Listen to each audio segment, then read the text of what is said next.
Ricardo Bucio es el secretario ejecutivo del Sistema Integral de Protección para Niñas, Niños y Adolescentes.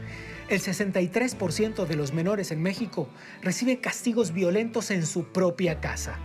Esta noche, Ricardo Bucio en La Pura Verdad.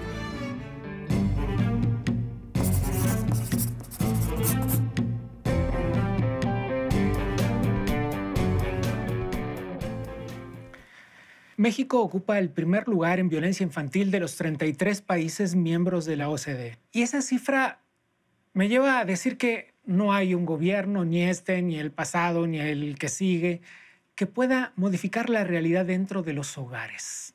¿Cada casa tiene la culpa de eso, Ricardo? No, me parece que en conjunto la tenemos todos.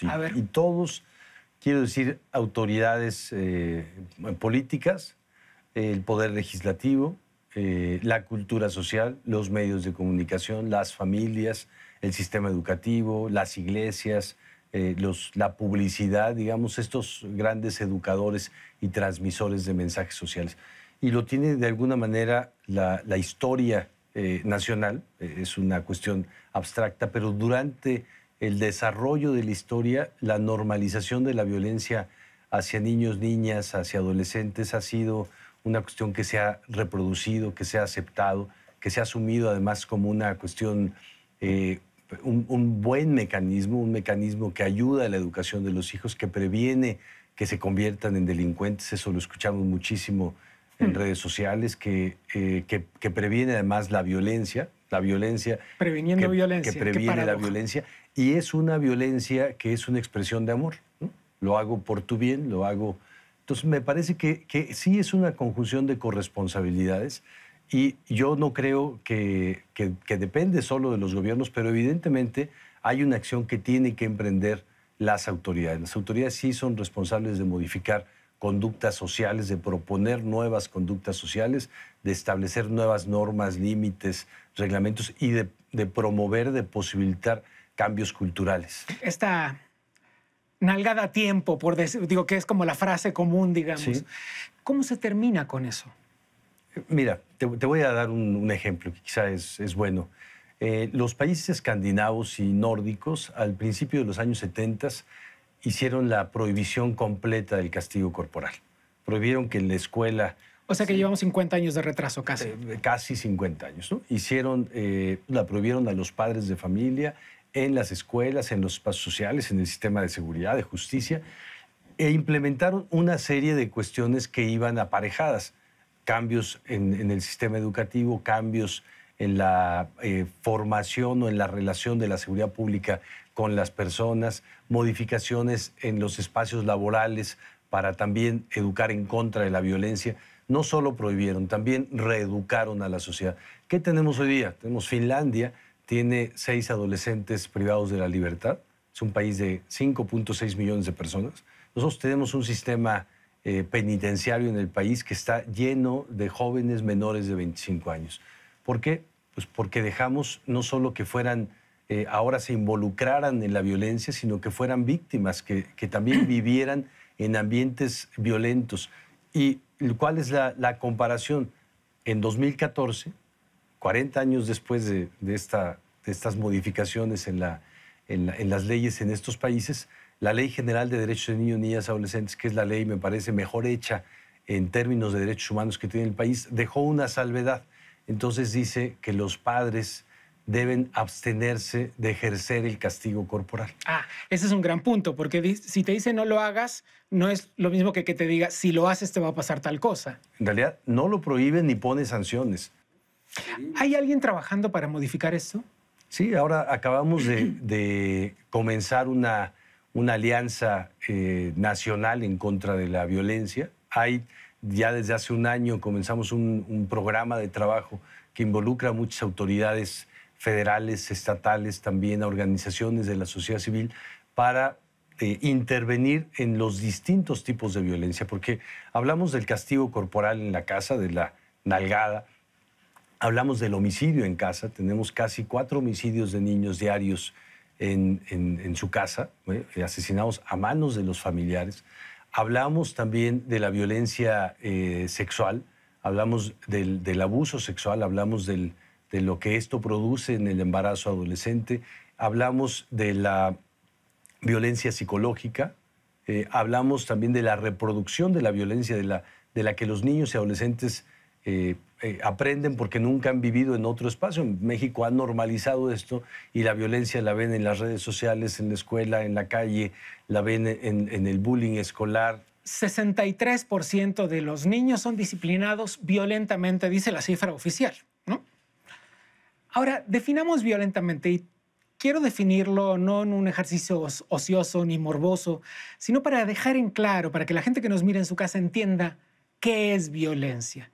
El insulto es violencia, por ejemplo. El insulto es violencia, claro, el acoso, el maltrato verbal, los gritos, la violencia física, la nalgada a tiempo, la violencia física severa. 4% de los niños, bueno, 44% de los niños dicen sufrir violencia física por parte de quienes más los quieren, que son los padres y los familiares, las madres, y 4% violencia física severa.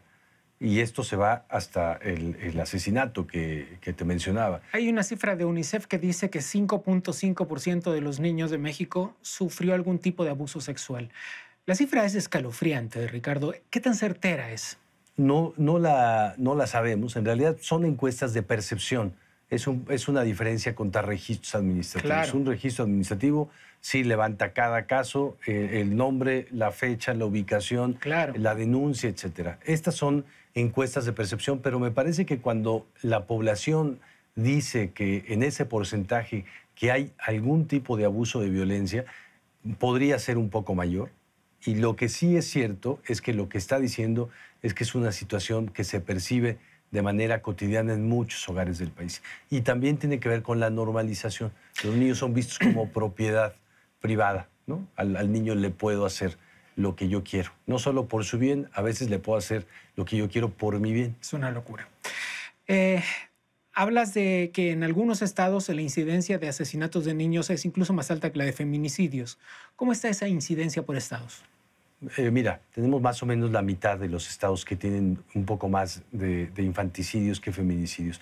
Hay una diferencia radical y es el tema de la desnormalización progresiva que se ha ido haciendo de la violencia feminicida contra las mujeres, ¿no? Esto ha encontrado mecanismos de política pública cada vez más crecientes, instituciones en los estados que trabajan en contra de la violencia, hay muchas organizaciones civiles, hay una visibilización mediática de estos temas, lo cual está estupendo, pero cuando hablamos de la violencia que viven los niños y está ligada mucho a lo que pasa en los hogares, en realidad no se esperaría que son los propios perpetradores de la violencia, los victimarios, que pueden ser los padres, los tíos, los vecinos, quienes se denuncien a sí mismos, ¿no? Eso no pasa. Pero tampoco pasa en el entorno cercano. Cuando alguien sabe que un vecino en alguna casa golpean a un niño, hay un niño con discapacidad que no va a la escuela, que es otra forma de ejercer una violencia, hay un niño del cual se burlan todos en la calle por su tono de piel o que tiene alguna enfermedad, etcétera, los demás normalmente no hacemos nada. ¿Qué quiere decir? Pues que asumimos que son propiedad privada, son de su familia, lo están golpeando en el supermercado, pues es de sus papás. No intervenimos, y no intervenimos en esos casos, no intervenimos tampoco socialmente. Entonces, ¿qué pasa? Que los feminicidios, en donde sí hay intervención, hay una voz pública, hay alertas de género hacia los gobiernos estatales y municipales, tienen una forma de intervención. Es lo que necesitamos lograr también en el caso de la violencia hacia niños y niñas. ¿Hay una relación entre el desarrollo socioeconómico y el grado de violencia? Mira, creo que el dato, justo empezamos hablando de la OCDE, los países que en el mundo tienen mejor nivel de desarrollo humano, mejor nivel educativo, mejor nivel democrático, mejor nivel de seguridad y mejor desarrollo económico, todos tienen menos violencia hacia los niños, ¿no? Hay una relación sine qua non. También tienen menos desigualdad y menos pobreza, pero no son exactamente los países más ricos, ¿no? Estados Unidos es el país que más ingresos tiene como nación, pero no está en esa categoría, no tiene el mejor nivel de desarrollo humano, claro, tiene un alto nivel de violencia, etcétera. Pero los que son países integrales de esa perspectiva, todos tienen un bajo nivel de violencia y tienen una acción decidida, concreta del Estado. No hay concesiones. Yo te pongo el ejemplo, hace unos años me tocó ir con el Ombudsman Antidiscriminación de Suecia. Entonces yo le preguntaba cómo hacían para evitar la repetición de los hechos de discriminación, cómo hacían para conciliar a las partes, cómo hacían para establecer convenios. Y él me decía, no hacemos nada de eso. Aquí alguien hace un acto de discriminación, tiene una multa enorme. Un segundo acto de discriminación y o va a la cárcel o cerramos el negocio y ya. No hay concesiones, la ley no se discute, no se negocia. Hay una receta de acciones concretas y específicas, unos 10 pasos para contrarrestar estas cifras escandalosas de las que hablamos. Yo creo que hay algunas acciones en las que podemos intervenir todos y todas. Uno es la visibilización. Necesitamos hablar de la violencia que viven los niños, necesitamos debatirla, discutirla. Seguramente va a haber un momento en donde va a haber muchas reacciones en la calle, va a haber mucha defensa en redes sociales de que los niños son nuestros, de que no te metas con mis hijos. Va a haber algunas situaciones así, pero necesitamos debatir públicamente esto y visibilizar los casos. Otra, necesitamos visibilizar lo que viven los niños, pero no solo en términos de violencia, porque viven mil cosas más.